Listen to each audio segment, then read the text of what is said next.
ଭଲ ଅଛୁ ସ୍ୱତନ୍ତ୍ର ଭାବେ ରଜନୀ ଭଉଣୀ ପ୍ରେଜ୍ ଦ ଲର୍ଡ। ସେ ରଜନୀ ଭଉଣୀ ପ୍ରେଜ୍ ଦ ଲର୍ଡ ଅଛନ୍ତି। ହଉ ଠିକ ଅଛି। ଯାଇଛନ୍ତି ବୋଧେ। ସବୁ ଭଉଣୀ ମାନଙ୍କୁ, ସବୁ ଭାଇ ମାନଙ୍କୁ, ପୁଅ ଝିଅ ମାନଙ୍କୁ ସ୍ପେଶାଲ ମୁଁ ସମସ୍ତଙ୍କୁ ପ୍ରେଜ୍ ଦ ଲର୍ଡ ଜଣାଉଛି। ପ୍ରଭୁ ସୁନ୍ଦର ସୁଯୋଗ ଦେଇଛନ୍ତି। ମୁଁ ଦୁର୍ଭାଗ୍ୟବଶତଃ ଗତ ପବିତ୍ର ଦିନରେ ବିନୟ ଭାଇଙ୍କର ଷ୍ଟଡିରେ ମୁଁ ରହିପାରିଲି ନାହିଁ। ଆଉ ଆଜି ଯେତେବେଳେ ମୁଁ 11ଟା ଅଧ୍ୟାୟରେ ଭାଇଙ୍କର ବାଇବଲ ଷ୍ଟଡି ପଢୁଥିଲି, ଯୋଉଟା ମୁଁ ଆଜି ବାକ୍ୟ ପ୍ରସ୍ତୁତ କରିଛି ସେଇ ବାକ୍ୟ ହିଁ ଭାଇ ଗତ ଥର ଦେଇ ଅଛନ୍ତି। ପ୍ରଭୁଙ୍କର ଯୋଜନା ମୁଁ ଜାଣିପାରିଲି ନାହିଁ। ମୁଁ ପ୍ରାର୍ଥନା କଲି, ପ୍ରଭୁ କଣ ଯୋଜନା? ସେ ଦାଉଦଙ୍କ ବିଷୟରେ, ଦାଉଦଙ୍କର ସେ ଶେଷ କଥା ମଧ୍ୟ କହିଛନ୍ତି। ସମାନ 11:37 ମୁଁ ଆଜ୍ଞାଙ୍କର ସେ ଭିଡିଓଟାକୁ ଅନ୍ କରି ଶୁଣିଲି। ଆଉ ଯେତେବେଳେ ଦେଖିଲି ସେଇ କଥା ହିଁ ଆଶ୍ଚର୍ଯ୍ୟ ଲାଗିଲା, ପ୍ରଭୁଙ୍କର ଯୋଜନା। ଆଜି ମଧ୍ୟ ଆମେ ସେଇ ବିଷୟ ହିଁ ଶିଖିବା। ଆସନ୍ତୁ ବାକ୍ୟକୁ ଯିବା ପୂର୍ବରୁ ନିଜ ନିଜକୁ ପ୍ରଭୁଠାରେ ସମର୍ପଣ କରିବା। ଦୟାମୟ ପରମେଶ୍ୱର, ତୁମକୁ ଧନ୍ୟବାଦ କରୁଛୁ ଆଜିର ଏ ଦିନ ସମୟ ନିମନ୍ତେ। ପ୍ରଭୁ ତୁମେ ଆମମାନଙ୍କୁ ଏକତ୍ର କଲ, ତୁମର ନିକଟଗାମୀ ହେବା ପାଇଁ ଗୌରବ ତୁମର ହଉ। ସାହାଯ୍ୟକାରୀ ପବିତ୍ର ଆତ୍ମା ତୁମେ ସମସ୍ତଙ୍କୁ ସ୍ପର୍ଶ କର, ସମସ୍ତଙ୍କର ମନ ଆତ୍ମାକୁ ନିୟନ୍ତ୍ରଣ କର। ମୋର ମୁଖପାତ୍ର ହୁଅ। ପ୍ରାର୍ଥନା ଶୁଣିଲ ଧନ୍ୟବାଦ ଦେଇ ଯୀଶୁଙ୍କ ନାମରେ ମାଗିଲି, ଆମେନ୍। ଭାଇ ବିନୟ ଭାଇ ବହୁତ ସୁନ୍ଦର ବାକ୍ୟ କହନ୍ତି, ତାଙ୍କର ବହୁତ ଭଲ ଲାଗୁଥିଲା। ଶୁଣି ପାରିଲି ନାହିଁ, କିନ୍ତୁ ଭାଇ ଆଜି ମତେ ପୁଣି କାଲି କହିଲେ ଆପଣ କୁହନ୍ତୁ ଭାଇ, ମତେ ହିଁ ଆଜି ଦାୟିତ୍ୱ ଦେଲେ। ଆଉ ଆମେ ଆଲୋଚନା କରିବା ନୂଆ ବିଷୟ କିଛି ନାହିଁ। ଆମମାନଙ୍କର ଅତି ପରିଚିତ ଆମମାନଙ୍କର ଗୀତ ସଂହିତାରୁ ଭକ୍ତ ଦାଉଦ ଯୋଉ ରଚନା କରିଛନ୍ତି ସେଇ ବିଷୟରୁ ଆମେ ଶିଖିବା। ସମସ୍ତେ ଦାଉଦଙ୍କ ଜୀବନୀ ଜାଣିଛୁ, ଆଉ ତାଙ୍କର ଆରମ୍ଭ ଶେଷ କିପରି ତାହା ମଧ୍ୟ ଜାଣିଛୁ। ତେଣୁ ତାଙ୍କ ବିଷୟ ଶିଖିବାକୁ ଯାଉଛୁ। ତାଙ୍କର ପରିଚୟ ଟିକେ ଆମେ ନିତାନ୍ତ ଜାଣିବାକୁ, ଯଦିଓ ଜାଣିଛୁ ତଥାପି ପୁନର୍ବାର ଆଉ ଟିକେ ତାଙ୍କୁ ସ୍ମରଣ କରିବା। ମୁଁ ସମୟ ତ ନାହିଁ, ନହେଲେ ଆଗର କିପରି ଆରମ୍ଭ ହେଲା ମୁଁ କହିଥାନ୍ତି। ଏତିକି ଜାଣିବା, ଆମମାନଙ୍କର ଇସ୍ରାଏଲର ପ୍ରଥମ ରାଜା ଥିଲେ ଆମମାନଙ୍କର ସାଉଲ। ସେ 40 ବର୍ଷ ରାଜତ୍ୱ କରିଥିଲେ। ତାହାପରେ ଯିଶିଙ୍କ ପୁତ୍ର ଦାଉଦ, ସେ ରାଜତ୍ୱ କଲେ 40 ବର୍ଷ। ତାହାଙ୍କ ପରେ ତାଙ୍କ ପୁତ୍ର ଅବଶାଲୋମ ସୋଲୋମନ ଶାସନ କଲେ ସେ 40 ବର୍ଷ। କ୍ରମ ଅନୁସାରେ କେତେ ରାଜା ଆସିଛନ୍ତି, କେତେ ଯାଇଛନ୍ତି, କିନ୍ତୁ ଆମେ ଦାଉଦ ରାଜାଙ୍କ ବିଷୟରେ ଆଜି ଆଲୋଚନା କରିବା। ବାକ୍ୟକୁ ଯିବା ପୂର୍ବରୁ ତାଙ୍କ ବିଷୟରେ ଟିକେ ଆମେ ଅଳ୍ପ ସମୟ ଆମେ ଆଲୋଚନା କରିବା। ଇସ୍ରାଏଲର ମହାରାଜା ଦାଉଦ ଅଟନ୍ତି। ଗୀତ ସଂହିତାରେ ଦାଉଦଙ୍କର ଅନେକ ଗୀତ ଆମେ ପାଠ କରୁ। ଗୀତ ସଂହିତାରେ 150ଟି ପର୍ବ ଅଛି। ସେଥି ଭିତରେ ତାହାକୁ 5 ଭାଗରେ ବିଭକ୍ତ କରାଯାଇଛି। ଆଉ କେତୋଟା ଗୀତ ଆମମାନଙ୍କର ଦାଉଦ ଲେଖିଛନ୍ତି। ସେ ରାଜା ଥିଲେ ମଧ୍ୟ ସେ ସ୍ୱଭାବରେ ନମ୍ର ଓ ଈଶ୍ୱର ଭକ୍ତ ଥିଲେ। ତାଙ୍କର ଜୀବନ ଶୈଳୀ ମଧ୍ୟ ବିଶେଷ ଉଲ୍ଲେଖନୀୟ। ପ୍ରଥମତଃ ଆଦ୍ୟାବସ୍ଥାରେ ଦାଉଦ ଜଣେ ମେଷ ପାଳକ ଥିଲେ, ଆମେ ତାହା ସମସ୍ତେ ଜାଣିଛୁ। ଆଉ ପିତା ଯୀଶୁଙ୍କର ସେ ମେଷ ଚରାଉଥିଲେ। ତାପରେ ଯୌବନ ଅବସ୍ଥାରେ ଜଣେ ଶକ୍ତିଶାଳୀ ଯୋଦ୍ଧା ମଧ୍ୟ ଥିଲେ। ଅନେକ ରାଜ୍ୟ ଜୟ କରି ସେ ଶତ୍ରୁକୁ କବଳିତ କରିଥିଲେ। ସେ ସାଉଲ ରାଜାଙ୍କର ଅସ୍ତ୍ରବାହକ ମଧ୍ୟ ସେ ଥିଲେ। ପରବର୍ତ୍ତୀ ସମୟରେ ଇସ୍ରାଏଲ ଗୋଷ୍ଠୀର ରାଜା ହେଲେ ଓ ଶେଷ ଅବସ୍ଥାରେ ଧନ ସମ୍ଭ୍ରମ ସୁଖ୍ୟାତି ଲାଭ କରି ସେ ଉତ୍ତମ ବୃଦ୍ଧାବସ୍ଥାରେ କବର ପ୍ରାପ୍ତ ହେଲେ। ତାଙ୍କର ଖ୍ୟାତି ଓ ସାମ୍ରାଜ୍ୟର ପରିସୀମା ଚତୁର୍ଦିଗକୁ ବ୍ୟାପିଥିଲା। ତାଙ୍କ ଜୀବନ ଯାତ୍ରାରେ ଶେଷ ଅବସ୍ଥାର ସମୟରେ ଦ୍ୱିତୀୟ ସାମୁଏଲ 23 ପର୍ବ 1-2 ପଦରେ ଯୋଉ ଲେଖାଯାଏ, ଜୀବନର ସେ ଶେଷ ସମୟରେ ତାଙ୍କ ମୁଖରୁ ଯେଉଁ ବିଷୟ ସେ କହିଛନ୍ତି, ଆଜି ବିନୋ ଭାଇ ବି ସେ କଥା କହୁଥିଲେ। ଆଉ ପ୍ରସ୍ତୁତ ମଧ୍ୟ ମୁଁ ଏଇଟା କରିଅଛି। ସେ ଶେଷ ସମୟର କଥା ଲେଖାଯାଏ। ଦାଉଦଙ୍କର ଶେଷ କଥା ଏହି, ଯିଶିର ପୁତ୍ର ଦାଉଦ କହେ, ଯେ ବ୍ୟକ୍ତି ଉଚ୍ଚୀକୃତ, ଯେ ଯାକୁବଙ୍କ ପରମେଶ୍ୱରଙ୍କ ଅଭିଷିକ୍ତ ଓ ଇସ୍ରାଏଲ ମଧୁର ଗାୟକ, ସେ କହେ, ମୋ ଦ୍ୱାରା ସଦାପ୍ରଭୁଙ୍କ ଆତ୍ମା କହିଲେ ଓ ତାଙ୍କର ବାକ୍ୟ ମୋ ଚିନ୍ତାରେ ଥିଲା। ଆମେ এই ବିଷୟରେ ହିଁ ଆଲୋଚନା କରିବା। ସେ କେବଳ ମଧୁର ଗାୟକ ବା ଗୀତ ରଚକ ନଥିଲେ, ସେ ମଧୁର ଗାୟକ ମଧ୍ୟ ଥିଲେ। ମାତ୍ର ଜଣେ ନିପୁଣ ବୀଣା ବାଦକ ମଧ୍ୟ ଥିଲେ। ଏହି ବାଦ୍ୟ ସଙ୍ଗୀତର ଆକର୍ଷଣ ଅନ୍ୟମାନ ଠାରୁ ତାଙ୍କର ସେ ବାଦ୍ୟର ସ୍ୱର ଅନନ୍ୟ ଥିଲା। ସାଉଲ ରାଜାଙ୍କୁ ଯେତେବେଳେ ମନ୍ଦ ଶକ୍ତି ବାରମ୍ବାର ଆକ୍ରାନ୍ତ କରେ, ସେହି ସମୟରେ ସେ କଣ କରୁଥିଲେ, ତାଙ୍କର ବୀଣା ବଜାଇବା ଦ୍ୱାରା ତାଙ୍କ ଠାରୁ ମନ୍ଦ ଆତ୍ମା ଚାଲି ଯାଉଥିଲା। ଆଉ ସେ ମନ୍ଦ ଆତ୍ମା ସାଉଲ ରାଜାଙ୍କୁ ବାରମ୍ବାର ବିରକ୍ତ କରୁଥିବା ସମୟରେ ହେଲେ ତାହାଙ୍କର ବିନା ବାଦକଙ୍କର ଗୋଟେ ଅନ୍ୱେଷଣ କରାଯାଇଥିଲା। ଆଉ ଜଣେ ଯୁବକ ଏଇ ଯିଶିର ପୁତ୍ର ଦାଉଦଙ୍କୁ ମଧ୍ୟ ସେ ସମୟରେ ସେ ଅନ୍ୱେଷଣ କରିଥିଲେ ଆଉ ରାଜା ସାଉଲଙ୍କ ନିକଟକୁ ସେ ଆଣିଥିଲେ ସୁନ୍ଦର ସେଇ ବିନା ବାଦକଙ୍କୁ। ଏହି ଯିଶିର ଏକମାତ୍ର ପୁତ୍ରଙ୍କୁ ସେ ବଜାଇବାରେ ନିପୁଣ ଥିଲେ ଓ ମହାବିକ୍ରମଶାଳୀ ମଧ୍ୟ ଥିଲେ, ଯୋଦ୍ଧା ଥିଲେ, ବିଜ୍ଞ, ରୂପବାନ। ପୁଣି ସଦାପ୍ରଭୁ ତାଙ୍କ ସଙ୍ଗରେ ଥିଲେ। ତାହା ବାକ୍ୟ ପ୍ରମାଣ କରେ ପ୍ରଥମ ସାମୁଏଲ 16 ପର୍ବ 8 ପଦରେ। ରାଜା ଲୋକ ପଠେଇ କଣ କରୁଛନ୍ତି, ଦାଉଦଙ୍କୁ ଅଣାଇଲେ। ଯେତେବେଳେ ମନ୍ଦ ଶକ୍ତି ସାଉଲଙ୍କ ଉପରେ ଥାଏ, ଦାଉଦ ବୀଣା ନେଇ ଆପଣା ହାତରେ ବଜାନ୍ତି, ତହିଁରେ ସାଉଲ ଆଶ୍ୱାସ ପାଆନ୍ତି। ପୁଣି ମନ୍ଦ ଆତ୍ମା ତାହାଙ୍କୁ ଛାଡ଼ି ଚାଲିଯାଏ। ଦାଉଦ ରାଜା ନିଜେ ମଧ୍ୟ 4000 ବାଦ୍ୟକାରଙ୍କୁ ସେ ନିଯୁକ୍ତ କରିଥିଲେ।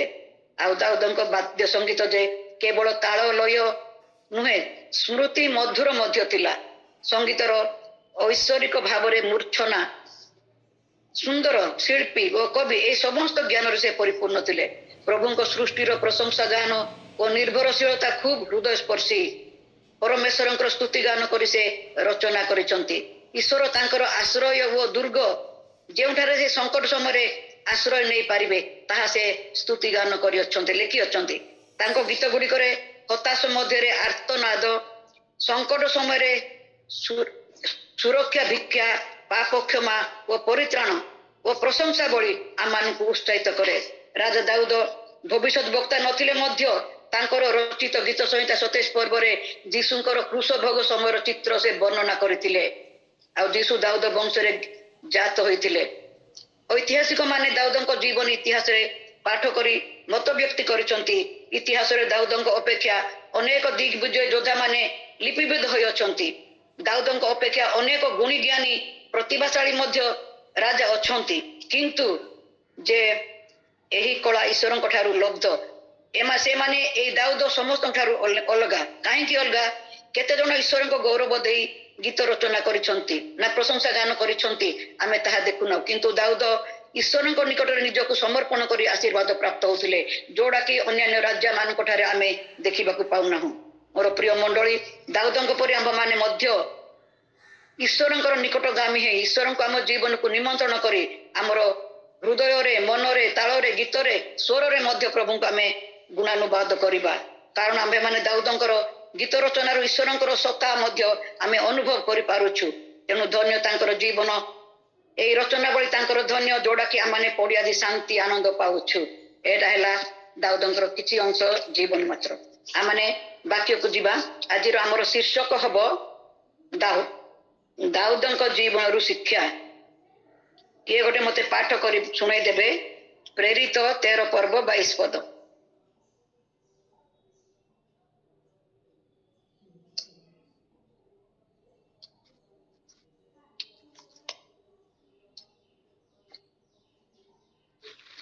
ପରେ ସେ ତାହାଙ୍କୁ ବହୁତ ପଦଚ୍ୟୁତ କରି ସେମାନଙ୍କର ରାଜା ହେବା ନିମନ୍ତେ ଦାଉଦଙ୍କୁ ଉତ୍ଥାପନ କଲେ।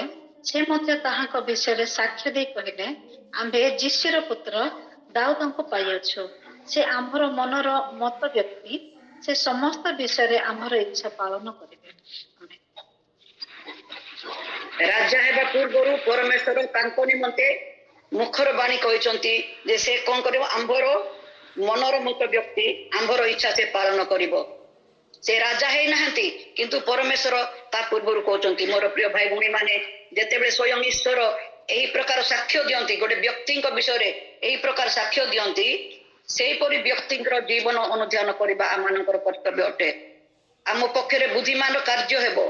ଯଦି ପରମେଶ୍ୱର ଗୋଟେ ବ୍ୟକ୍ତିକୁ ରାଜା ହେବା ପୂର୍ବରୁ ସେ ଏହିପରି କରିବେ ବୋଲି ମନୋନୀତ କରିଅଛନ୍ତି, ତେବେ ସେହିପରି ବ୍ୟକ୍ତିଙ୍କର ଜୀବନକୁ ଆମେ ଅନୁଧ୍ୟାନ କରିବା ନିତାନ୍ତ ଦରକାର। ଆମେ ଜାଣୁ ଯେ ଦାଉଦ ଜଣେ ମେଷପାଳକ ଭାବେ ନିଜର ଜୀବନ ଆରମ୍ଭ କରିଥିଲେ, ଆଉ ଶେଷରେ ଜଣେ ରାଜା ରୂପେ ଅଧିଷ୍ଠିତ ହୋଇଥିଲେ। ସମସ୍ତେ ତାହା ମଧ୍ୟ ଜାଣୁଛୁ। ହେଲେ ଆମେ ତ ଏ ଗପ ସବୁ ଜାଣିଛୁ, କିନ୍ତୁ ତାଙ୍କ ଜୀବନରୁ ପ୍ରଭୁ ଆଜି ଆମକୁ କୋଉ ବିଷୟ କଥା କହିବାକୁ ଚାହୁଁଛନ୍ତି? ଆମେ ସମସ୍ତେ ଏକଲୟରେ ବସିବା, ଯାହା ଆଲୋଚନା କରିବା, ମନ ପ୍ରାଣ ଦେଇ ବସିବା, ଅସ୍ଥିର ହେବା ନାହିଁ। ଜଣେ ମେଷପାଳକ ଯେ ରାଜଗାଦିରେ ବସିବେ, ଏହା ସମ୍ଭାବନା ଆଦୌ ନଥିଲା, ଅସମ୍ଭବ ବିଷୟ। ଜଣେ ମେଷପାଳକ କିଛି ଦିନ ପରେ ସେ ଜଣେ ରାଜଗାଦିରେ ବସିବେ, ଏଟା ଗୋଟେ କଳ୍ପନା ବାହାରେ।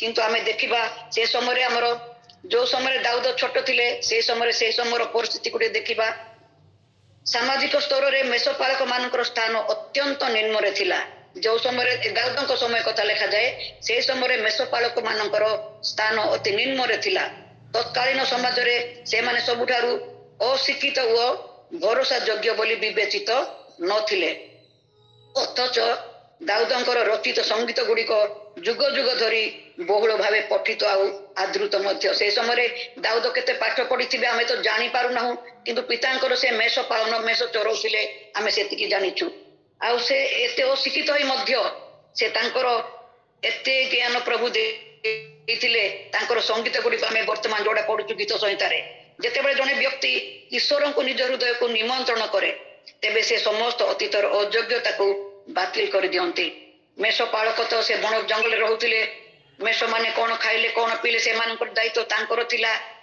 सही समय मध्य मध्य से बण जंगल पहाड़ रे से को चर्च बोली लिखा जाय नाही को कोनसी प्रार्थना गृह बोली लिखा जाय नाही सेही जंगल पर्वत रे खाल ढीप जगह रे खरा वर्षा शीत रे मध्य से प्रभु को कोन करचंती तांको हृदय को से निमंत्रण करी अछंती से कार्य तांकर विश्वस्त भावे कार्य भी करुथिले पितांकर विश्वस्त भावे कार्य करुथिले सेही समय मध्य से ईश्वरଙ୍କ सहित कथोपकथन करुथिले ईश्वरଙ୍କର आराधना करुथिले तेणु देखंतु दुईटा विषय कोथिरे से अविश्वस्त नुहंती तेबे जो व्यक्ति माने प्रभु को निमंत्रण करंती तांकर कार्य जहा हेई थाउ तांकर पाठर योग्यता शिक्षागत योग्यता थाउ न थाउ धन संपत्ति थाउ न थाउ समाजर लोक माने भलो खराब कहतांतु सेति प्रति कहा आमे दृष्टि करिबा नाही आमे ए दाऊदଙ୍କ जीवन जदि आमे शिक्षा करिबा आमे जगतर कोनोसी विषय को शिक्षा देबा नाही ईश्वरଙ୍କର निकटगामी हेबा पई कोनोसी धन संपत्ति मान मर्यादा किबा पदवी कोनोसी रो आवश्यकता नाही इस जेपरि आमे दाऊदଙ୍କ जीवन रु देखिलु तांकर जो माने प्रभु को निज हृदय को निमंत्रण करती प्रभु तांकर समस्त अयोग्यता को बातिल कर दियंती आउ भविष्य रे पुनर्लिखन करती नूतन जीवन प्रभु प्रदान करती जेहेतु प्रभु प्रत्येक मनुष्य ठारे केवल दाऊदଙ୍କ जीवन रे नुहे प्रत्येक मनुष्य जीवन रे प्रभु ताहा चाहती किंतु मोर प्रिय माने ईश्वर आम जीवन पाई जहा जहा मनोनीत करिसंती हमकु ताहा जानिबाकू पड़िबो एवं ताहा ही निज जीवन पाई मनोनीत करने पड़ो आम जगत रे थिबा समय निजर ज्ञान बुद्धि कौशल अनुसार आम समस्त विषय योजना करिथाउ किंतु आम ख्रीष्ट विश्वास हिसाब रे वाक्य अनुमोदित हिसाब रे जदि आम देखु आम समस्त विषय प्रभुंकर इच्छा को आम लड़िबार आवश्यकता अच्छी प्रभु आम जीवन पाई ए कार्य पाई प्रभुंकर इच्छा कि नहीं आम प्रार्थना द्वारा आम जानिबा तेबे आम समस्त कार्य सफलता पाइबा आ प्रभु मध्य से आशीर्वाद करेंगे ना आम जीवन असफल हो व्यर्थ ही हो मनकर कलसिय 1 पर्व 9 अंश लिखा जाए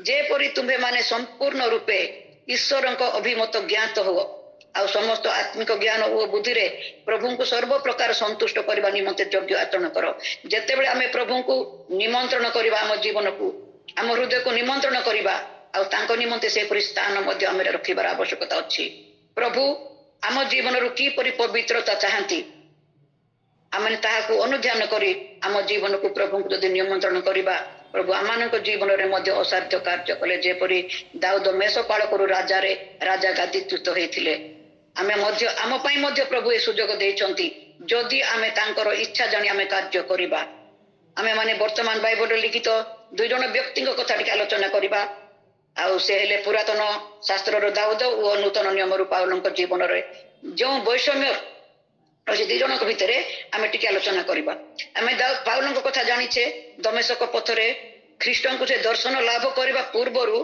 कोन करथिले तांकर की परिसे थिला आमे जानिछु तांक पाउलଙ୍କ जीवन अबाध्यता और स्वेच्छाचारिता रे पूर्ण थिला किंतु तांकर परवर्ती जीवन थिला एक अनुकरणीय आदर्श ए पर्यंत प्रभु को दर्शन करने पूर्वर जीवन अति मंद थिला किंतु जेतेबेले प्रभु को दर्शन लाभ करुचंती जीवन नूतन होइछि आ तांकर जीवन द्वारा आमे आज उदाहरण पाउछु तांकर जीवन गोटे अनुकरणीय आमे शास्त्र पढ़िले ही पाउलंकर विषय आमे पढुछु आ एटा गोटे आदर्श जीवन तांकर थिला प्रभु को पाइला परे पाइबा पूर्वर जीवन किपरि थिला आमे जानिलु प्रभु को पाइला परे किपरि समस्त नूतनता प्रभु तांको गोटे स्वतंत्र व्यक्ति करिसंती କେବଳ ପ୍ରଭୁଙ୍କୁ ନିଜ ଜୀବନରେ ବିଶ୍ୱାସ କରିବା ଗ୍ରହଣ କରିବା ଦ୍ୱାରା।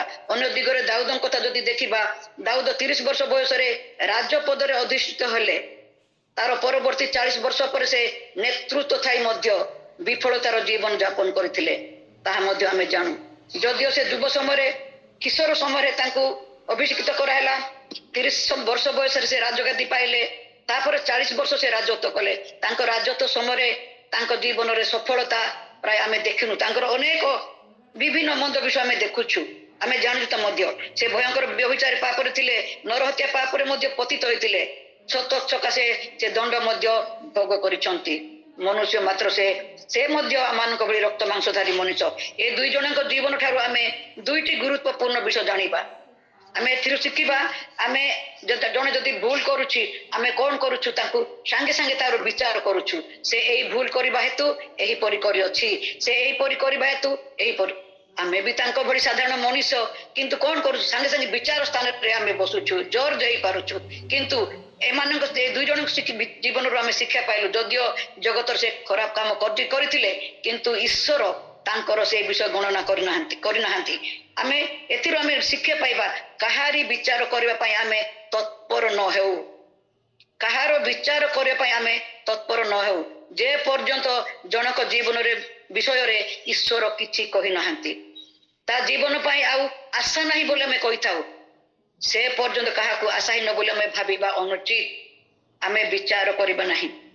ଆମେ ଯଦି ବିଚାର କରିବା ମୋର ପ୍ରିୟ ମାନେ, ଆମେ ବିଚାରିତ ହେବା। କେବଳ ବିଚାର କରିବା ଦ୍ୱାରା ବିଚାରିତ ହେବା। ଭୁଲ ପାପ କରିବା ତ ଛାଡ଼, ବିଚାର କରିବା ହେତୁ ଆମେ ପ୍ରଭୁଙ୍କ ଠାରେ ଦିନେ ବିଚାରିତ ହେବା। ଆଉ ପ୍ରଭୁ ଯେତେବେଳେ ପର୍ଯ୍ୟନ୍ତ କାହାକୁ କିଛି ନ କରିଛନ୍ତି, ଆମେ କାହାର ବିଚାର କରିବା ନାହିଁ। ଦାଉଦଙ୍କ ଜୀବନ କାହାଣୀ ଅପରାଧୀ ମାନଙ୍କ ପାଇଁ ଗୋଟେ ଚେତନାଦାୟକ, ଆଉ ଅଧର୍ମିକ ମାନଙ୍କ ପାଇଁ ଗୋଟେ ଭର୍ତ୍ସନା ସୂଚକ ଏବଂ ଈଶ୍ୱରଙ୍କ ନ୍ୟାୟପରତା ଓ ପ୍ରେମର ପ୍ରମାଣଦାୟକ, ଯିଏକି ସମସ୍ତ ଅପରାଧର ପ୍ରତିଫଳଦାତା। ଈଶ୍ୱର ସମସ୍ତ କାର୍ଯ୍ୟ କରିବେ, ଯେହେତୁ ସେ ସୃଷ୍ଟିକର୍ତ୍ତା, ସେ ନିୟନ୍ତ୍ରଣକର୍ତ୍ତା। ସମସ୍ତଙ୍କ ବିଷୟ ଦାୟିତ୍ୱ ତାଙ୍କର ହିଁ ଅଛି। କେବଳ ଜଗତ ହିସାବରେ ଆମମାନଙ୍କର ଭାଇ ଭଉଣୀ ଇତ୍ୟାଦି କଥାବାର୍ତ୍ତା, କିନ୍ତୁ ସେ ବିଚାର, ସେ ପ୍ରତିଫଳ ଦାତା ଦେବେ। ଆମ ଜୀବନରେ ପ୍ରତ୍ୟେକଙ୍କ ଜୀବନରେ ଏହି ଦୁର୍ବଳତା ରହୁଛି ଯେ ଆମେ ଅନ୍ୟର ବିଚାର କରିଥାଉ। ଈଶ୍ୱର ଯେ ପର୍ଯ୍ୟନ୍ତ କୌଣସି ମଣିଷର ବିଚାର କରିନାହାନ୍ତି, ସେହି ପର୍ଯ୍ୟନ୍ତ ଆମେ କୌଣସି ବ୍ୟକ୍ତିଙ୍କୁ ଦୁର୍ବଳ ପତିତ ହେଲା, ସେ ଉଠିବ ନାହିଁ, ଏହି ବିଷୟ ଆମେ କେବେ ବି ଏହି ମୁଖରେ ଉଚ୍ଚାରଣ ନ କରୁ। ଆମର ଦ୍ୱିତୀୟ ଶିକ୍ଷା ହେଉଛି, ଏକ ଭୟାନକ ପ୍ରତିକୂଳ ପରିସ୍ଥିତିରୁ ମଧ୍ୟ ଈଶ୍ୱର ଉତ୍ତମ ବିଷୟ ଉତ୍ପନ୍ନ କରିବାକୁ ମଧ୍ୟ ସକ୍ଷମ ଅଟନ୍ତି। ଆଶ୍ଚର୍ଯ୍ୟ କଥା ଆମେ ପାଉଲଙ୍କ ଜୀବନରୁ ଦେଖିଲୁ, କି ପ୍ରକାର ଭାବେ ତାଙ୍କ ଜୀବନକୁ ସେ ଉଠେଇଲେ।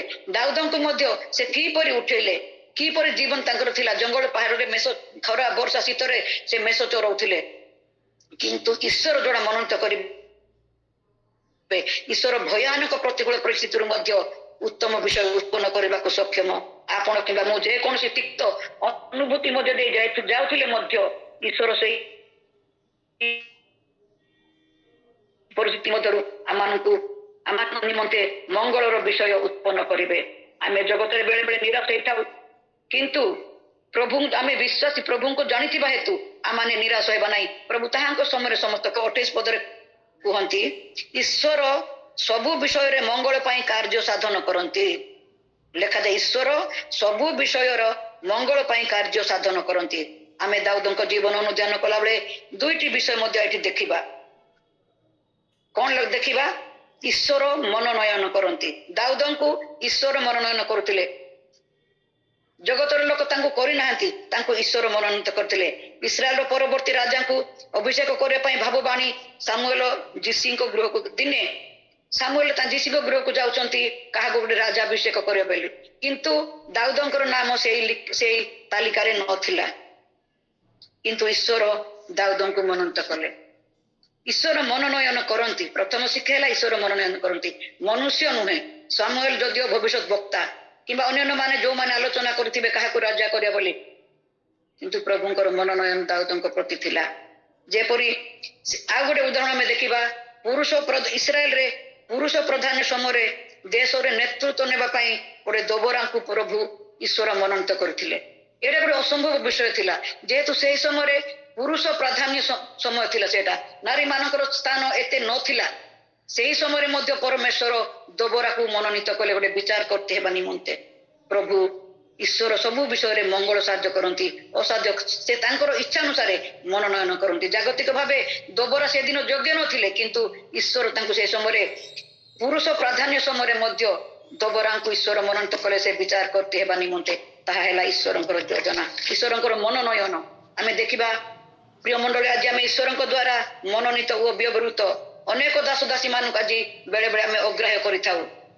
ପ୍ରଭୁ ଯାହାକୁ ବେଳେ ବେଳେ ମନୋନୀତ କରିଥାନ୍ତି, ଆମେ ଏ ଜାଗତିକ ସୀମିତ ଜ୍ଞାନ ମଧ୍ୟରେ ଆମେ ଅନେକ ଦାସ ଦାସୀ ମାନଙ୍କୁ ଆମେ କଣ କରିଥାଉ? ଅଗ୍ରାହ୍ୟ କରିଥାଉ। କିନ୍ତୁ ଲେଖାଯାଏ, ଈଶ୍ୱରଙ୍କ ମନୋନୟନ ବିରୁଦ୍ଧରେ ଆଙ୍ଗୁଳି ଉଠାଅ ନାହିଁ କିମ୍ବା ଅନ୍ୟମାନଙ୍କ ସହ ତୁଳନା କର ନାହିଁ। ବେଳେ ବେଳେ ଆମେ ପ୍ରଭୁଙ୍କ ଦାସ ଦାସୀ ମାନଙ୍କୁ ମଧ୍ୟ ତୁଳନା କରୁଛୁ। ସେ ଏହିପରି କହିଲେ, ସେ ଅଧିକ କହିଲେ, ସେ କଣ କହିଲେ। ଏଗୁଡ଼ା ଆମେ କରିବାକୁ ନାହିଁ। କାହା ବିରୁଦ୍ଧରେ ମଧ୍ୟ ଆଙ୍ଗୁଳି ଉଠାଉ ନାହିଁ ବୋଲି ବାଇବଲ ବାକ୍ୟରେ ଲେଖାଯାଏ। ଯାହାକୁ ଈଶ୍ୱର ମନୋନୟନ କରନ୍ତି ଆମେ ତାହାଙ୍କୁ ସମର୍ଥନ କରୁ। ଈଶ୍ୱର ଦ୍ୱିତୀୟରେ ଆମେ ଶିଖିବା, ଈଶ୍ୱର ସମସ୍ତ ବିଷୟର ପରିକଳ୍ପନା କରନ୍ତି ଆଉ ସାଧନ ମଧ୍ୟ କରନ୍ତି। ତାହା ଲେଖାଯାଏ ଫିଲିପ 1:6 ଲେଖାଯାଏ, କାରଣ ଯେ ତୁମ୍ଭମାନଙ୍କ ଅନ୍ତରରେ ଉତ୍ତମ କାର୍ଯ୍ୟ ଆରମ୍ଭ କରିଅଛନ୍ତି ସେ ତାହା ସାଧନ କରି ସିଦ୍ଧି କରିବେ। ସେ ତାହା ପ୍ରଭୁ ଯଦି ଯାହା ଜୀବନକୁ ଆରମ୍ଭ କରିଛନ୍ତି ଶେଷ ପର୍ଯ୍ୟନ୍ତ ତାହାଙ୍କୁ ସେ ସାଧନ କରି ସିଦ୍ଧି କରିବେ। ଆମେ ଏହା ବିଶ୍ୱାସ କରୁ। ହେଲେ ଏହା କିଏ ପରିକଳ୍ପନା କରିଛନ୍ତି? ଜଣକୁ ଯଦି ବ୍ୟବହାର କରିବାକୁ ଚାହୁଁଛନ୍ତି, ତେବେ এই ପରିକଳ୍ପନା କିଏ କରିଛନ୍ତି? ସଦାପ୍ରଭୁ କରିଛନ୍ତି। ତେଣୁ ସଦାପ୍ରଭୁଙ୍କର ପରିକଳ୍ପନାକୁ ଆମେ ଆଲୋଚନା କରିବା ନାହିଁ, ସମାଲୋଚନା କରିବା ନାହିଁ, ଅନ୍ୟ ସହିତ ମଧ୍ୟ ତୁଳନା କରିବା ନାହିଁ। ଯେହେତୁ ସେ ହେଉଛନ୍ତି ପରମେଶ୍ୱର, ତାହେଲେ ଆମେ କାହା ଉପରେ ନିର୍ଭର ଭରସା କରିବା ଉଚିତ? ମନୁଷ୍ୟ ଉପରେ, ନା ଭାବବାଦୀ ଉପରେ, ନା ପ୍ରଭୁଙ୍କ ଲୋକମାନଙ୍କ ଉପରେ? ନା ମୋର ପ୍ରିୟ ମଣ୍ଡଳୀ, ଯୋଉ ସଦାପ୍ରଭୁ ପରମେଶ୍ୱର ପ୍ରତ୍ୟେକଙ୍କ ଜୀବନ ନିମନ୍ତେ ସାଧନ କରିଥାନ୍ତି, ସିଦ୍ଧି କରିଥାନ୍ତି, ଯୋଜନା କରିଥାନ୍ତି, ଆମେ ତାହାକୁ କୌଣସି ସମୟରେ ମଧ୍ୟ ଆଲୋଚନା କରିବା ନାହିଁ। ଦାଉଦଙ୍କ ପାଇଁ ଈଶ୍ୱର ଯେଉଁ ପରିକଳ୍ପନା କରିଥିଲେ ତାହା ସାଧନ କରି ସିଦ୍ଧି କରିବାକୁ ଅନେକ ବର୍ଷ ଲାଗିଲା। ସେ 30 ବର୍ଷରୁ ଗାଦିରେ ବସିଲେ ସତ, ସେ ଯୁବକ ସମୟରୁ ସେ ମନୋନୀତ ହେଲେ, କିନ୍ତୁ 30 ବର୍ଷ ସେ ଗାଦିରେ ବସିଲେ। ଅନେକ ବର୍ଷ ତାଙ୍କୁ ଲାଗିଥିଲା। ତାହା ଈଶ୍ୱରଙ୍କର ଯୋଜନା। ସାଉଲଙ୍କର ସେ ଏହି ସମୟ ଭିତରେ ରାଜା ହେଲା ପରେ ସାଉଲଙ୍କର ଅନେକ ବର୍ଚ୍ଛାଘାତରୁ ରକ୍ଷା ପାଇବା ପାଇଁ ସେ ଅନେକ କଷ୍ଟ ସହ୍ୟ କଲେ, ପଳାତକ ହୋଇ ଗୁମ୍ଫାର ଆଶ୍ରୟ ନେଲେ। ଏହିପରି କ୍ଲେଶଦାୟକ ଅନୁଭୂତି ମଧ୍ୟ ଦେଇ ଯିବାକୁ ଈଶ୍ୱର ଅନୁମତି ଦିଅନ୍ତି, ଆଉ ସେ ଶକ୍ତି ମଧ୍ୟ ଦିଅନ୍ତି। ଯେପରି ଯେଉଁ କାର୍ଯ୍ୟ ପାଇଁ ଈଶ୍ୱର ଆମକୁ ମନୋନୀତ କରିଛନ୍ତି ତାହା ସାଧନ କରିବା ପାଇଁ ଆମେ ଉତ୍ତମ ରୂପେ ତାଲିମ ପ୍ରାପ୍ତ ହଉ। ଦାଉଦଙ୍କ ଜୀବନରେ ଦେଖିବା, ଜଣେ ରାଜା ହୋଇ ମଧ୍ୟ ତାଙ୍କର ସବୁ ଥାଇ ମଧ୍ୟ ସେ ଗୃହହୀନ ହଉଥିଲେ, ଖାଦ୍ୟହୀନ ହଉଥିଲେ, ବାହାରେ ରହୁଥିଲେ, ପଳାତକ ଜୀବନ ଯାପନ କରୁଥିଲେ, କ୍ଲେଶ ସହ୍ୟ କରୁଥିଲେ। ଯଦିଓ ଜଣେ ରାଜା, ଈଶ୍ୱରଙ୍କ ଠାରୁ ମନୋନୀତ ରାଜା, ପ୍ରଭୁ ମଧ୍ୟ ଆମମାନଙ୍କୁ ଆପଣ ସଦୃଶ ପ୍ରତିମୂର୍ତ୍ତିରେ ନିର୍ମାଣ କରି ଯଦିଓ ନାମ ଦେଇଛନ୍ତି, ଡାକିଛନ୍ତି, ତାଙ୍କର ପରିଚୟ ଦେଇଛନ୍ତି, ଆମମାନଙ୍କ ଜୀବନରେ ମଧ୍ୟ ଅନେକ ସମସ୍ୟା ଆସିବ। ଆଉ ଦାଉଦଙ୍କ ଜୀବନରୁ ଯଦି ଆମେ ଶିଖିବା, ସେ ଜଣେ ରାଜା ହୋଇ ମଧ୍ୟ ଈଶ୍ୱରଙ୍କର ଏହି ଦୁଃଖ ସମୟରେ ଦିବାରାତ୍ର ତାଙ୍କର ଆଶ୍ରୟ ଭିକ୍ଷା କରୁଥିଲେ, ତାଙ୍କର ଆରାଧନା କରୁଥିଲେ, ତାଙ୍କର ନିକଟଗାମୀ ହଉଥିଲେ। ତାହାଙ୍କ ଜୀବନରୁ ଆମେ ଶିଖିବା ଯେ ଆମେ ନିଜକୁ ଜ୍ଞାନୀ, ଧନୀ, ମାନି ବୋଲି ନ ଭାବି ନିଜକୁ ସମ୍ପୂର୍ଣ୍ଣ ନ୍ୟୁନ କରିବା, କ୍ଷୁଦ୍ର କରିବା। ଆଉ ତାଙ୍କ ଜୀବନରୁ ଶିଖିବା ସେ ଯେପରି ଦୁଃଖ କଷ୍ଟ ସମୟରେ ଅଧୈର୍ଯ୍ୟ ନ ହୋଇ ପ୍ରଭୁଙ୍କର ନିକଟଗାମୀ ହଉଥିଲେ। ଏବ୍ରୀ 6:12 ଦେଖାଯାଏ, ଯେଉଁମାନେ ବିଶ୍ୱାସ ଓ ଧୈର୍ଯ୍ୟ ଦ୍ୱାରା ପ୍ରତିଜ୍ଞା ସମୂହର ଅଧିକାରୀ ସେମାନଙ୍କର ଅନୁକାରୀ ହୁଅ। ବାକ୍ୟରେ ଆଜି ବାଇବଲରେ ଅନେକ ଉଦାହରଣ ବ୍ୟକ୍ତି ମାନେ ଅଛନ୍ତି, କାହାର ଉତ୍ତମ ଚରିତ୍ର, କାହାର ଜ୍ଞାନ ନିମନ୍ତେ, କିଏ ଉତ୍ତମ ଯୋଦ୍ଧା, କିଏ ନମ୍ର ପାଇଁ, କିଏ ପ୍ରେମ ପାଇଁ, କିଏ ତ୍ୟାଗ ପାଇଁ, ଭିନ୍ନ ଭିନ୍ନ ଜୀବନ ପାଇଁ ଭିନ୍ନ ଭିନ୍ନ ବ୍ୟକ୍ତି ମାନଙ୍କର ବାଇବଲରେ ଆମେ ଚରିତ୍ର ଦେଖୁଛୁ। ତେଣୁ ଆମେ ସେଇ ଯୋଉ ଚରିତ୍ର ଗୁଡାକ ପଢୁଛୁ, ଯାହାଙ୍କ ଜୀବନରେ ବାଇବଲ ଲେଖାଯାଇଛି, ସେମାନଙ୍କୁ ଆମେ ଅନୁକରଣ କରିବା। ତାଙ୍କ ଜୀବନକୁ ଅନୁକରଣ କରିବା ନିମନ୍ତେ ଆଜି ବାଇବଲରେ ସେମାନଙ୍କ ନାମ ସ୍ଥାପିତ ହେଇଛି। ଆଉ ଆମମାନଙ୍କର ପ୍ରଭୁଙ୍କ ଦାସମାନେ ମଧ୍ୟ ତାଙ୍କ ଜୀବନରେ ଆମକୁ ଉଦାହରଣ ଦିଅନ୍ତି। ତେଣୁ ଆମେ ମଧ୍ୟ ସେମାନଙ୍କର ଅନୁକାରୀ ହେବା। ତେଣୁ ଦାଉଦଙ୍କୁ ଦେଖିଲୁ ଆମେ, କିଶୋର ବୟସରେ ସେ ଦାଉଦ ରାଜପଦରେ ଅଭିଷିକ୍ତ ହେଲେ, କିନ୍ତୁ ରାଜଗାଦିରେ ବସିବା ପାଇଁ 30 ବର୍ଷ ଲାଗିଲା। କେତେ ବର୍ଷ ତାଙ୍କୁ ଅପେକ୍ଷା କରିବାକୁ ପଡିଲା? ଶିକ୍ଷା ଆମର ଈଶ୍ୱର ଏକ ସମୟ ନିରୂପଣ କରନ୍ତି। ତେଣୁ ଧୈର୍ଯ୍ୟ ସହ ଆମକୁ ଅପେକ୍ଷା କରିବାକୁ ପଡିବ।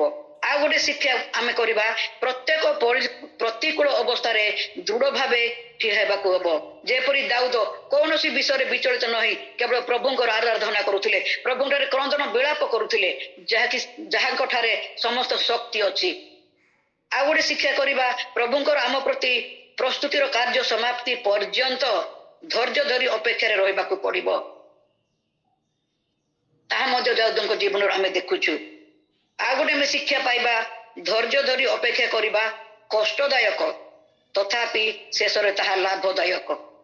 ଯଦିଓ କଷ୍ଟଦାୟକ ତଥାପି ତାହା ମଧ୍ୟ ଲାଭଦାୟକ। ଆମେ ଯଦି ଜଗତର ଗୋଟେ ଉଦାହରଣ ମୁଁ ଦିଏ, ଆମମାନଙ୍କର ଯେତେବେଳେ ଦୌଡ଼ ପ୍ରତିଯୋଗିତା ଆରମ୍ଭ ହୁଏ, ସେଠି ଯିଏ ଆଗେ ଜଣେ ମୁଖ୍ୟ ଥାଆନ୍ତି, ଯିଏ ପରିଚାଳନା କରୁଥିବେ, ସେ ପ୍ରଥମ ହୁଇସିଲ ନ ବାଜିବା ପର୍ଯ୍ୟନ୍ତ ଯଦି ଜଣେ ଦୌଡ଼ିଲା, ତେବେ ସେ କ'ଣ ହବ ଆପଣ ମାନେ କୁହନ୍ତୁ? ଯଦି ହୁଇସିଲ ବାଜିବା ପୂର୍ବରୁ ଜଣେ ପ୍ରତିଯୋଗୀ ଯଦି ଦୌଡ଼ିଲା, ତାହେଲେ ହୁଏତ ତାର କ'ଣ ହବ? ସେ କେବେ ବି ନୀତି ନିୟମ ଭାଙ୍ଗିଛି, ତେଣୁ ସେ ପୁରସ୍କୃତ ହବ ନାହିଁ କି ସେ ଗୋଟେ ଖେଳାଳି ହିସାବରେ ଗଣିତ ହେବେ ନାହିଁ। ଯଦି ହୁଇସିଲ ବାଜିବା ପୂର୍ବରୁ ଯଦି ସେ ଦୌଡ଼ ଆରମ୍ଭ କରିବେ, ତାହେଲେ ହୁଏତ ତାଙ୍କୁ ଅଯୋଗ୍ୟ ବୋଲି ବିବେଚିତ କରାଯିବ, ଆଉ ଏ ପ୍ରତିଯୋଗିତାରୁ ତାଙ୍କୁ ବାହାର କରାଯିବ। ଯଦି ବି ଆମେ ଜଗତରେ ଥିବା ସମୟରେ ଆମେ କ'ଣ କରୁଛୁ? ପ୍ରଭୁଙ୍କର ଇଚ୍ଛାକୁ ନ ଜାଣି, ପ୍ରଭୁଙ୍କର ଚାଳନା, ପବିତ୍ର ଆତ୍ମାଙ୍କର ଚାଳନା ନ ଜାଣି ଯଦି ଆମେ ଆଗେଇବା, ମୋର ପ୍ରିୟମାନେ ସଫଳ ହେଇପାରିବା ନାହିଁ। ପ୍ରଭୁ ସଫଳତା ଦେବେ ନାହିଁ। ଆମେ ସମୀକ୍ଷା କରିବା, ଦିନେ ଆମ ସମସ୍ତଙ୍କ ଜୀବନ ଯାତ୍ରା ଶେଷ ହେବ ଏବଂ ଜୀବନର ଅନ୍ତିମ ମୁହୂର୍ତ୍ତରେ ଆମର ଶେଷ ଉକ୍ତି ଗୁଡ଼ିକ ଗୁରୁତ୍ୱପୂର୍ଣ୍ଣ ବୋଲି ବିବେଚିତ କରାଯାଏ।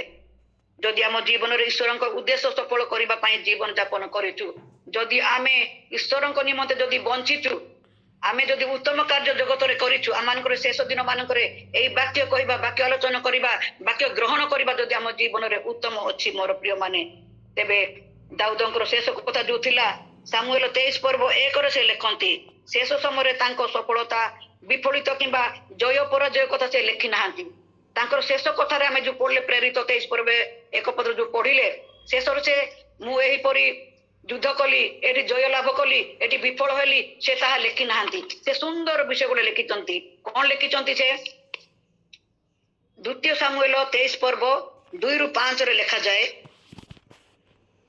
କିଏ ପଢିବେ କି?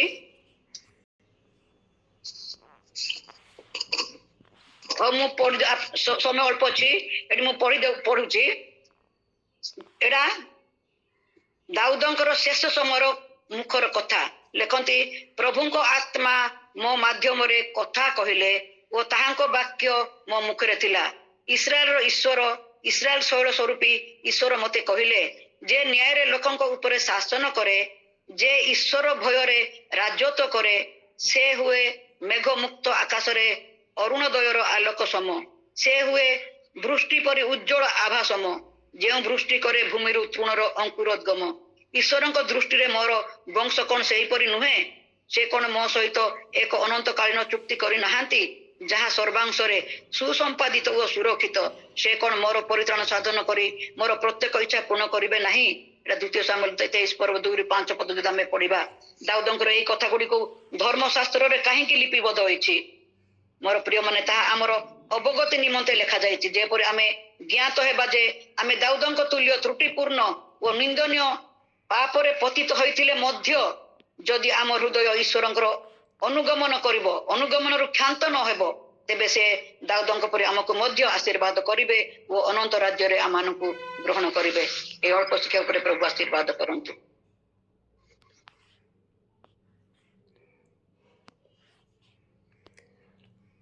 आमेन आमेन आमेन। प्रभुଙ୍କ ମହାନାମର ଧନ୍ୟବାଦ हो, ତାହାଙ୍କର ପବିତ୍ର ନାମର ଯୁଗେ ଯୁଗେ ଗୌରବ हो।